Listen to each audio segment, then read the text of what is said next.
Hi everyone, in this video I'm going to show you how to download and install Microsoft PowerPoint for free on your PC. So let's get started by opening any browser available on your computer, and then let's type for the Microsoft, okay, or www.office.com, where you'll be able to see all the Microsoft um, offices here.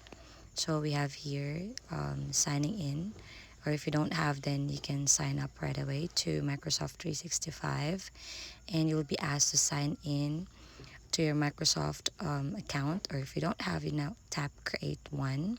It's just easy and fast process. You can just start creating one and log in with your phone, email, or your Skype.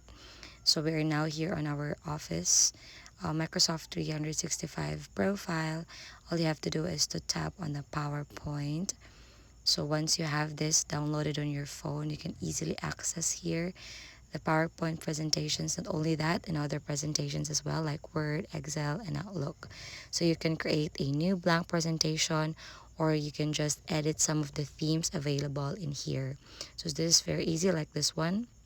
Let's tap this, and from here you may start editing or writing down your presentation. So you can now start, just tap this and start editing. So that's how it will be used. And once you're done, just tap that file on the upper left, and then click save as. You can save it, or you can tap download as PDF, or download a copy of it. So that's it. If you find this helpful, please don't forget to give us a like and subscribe.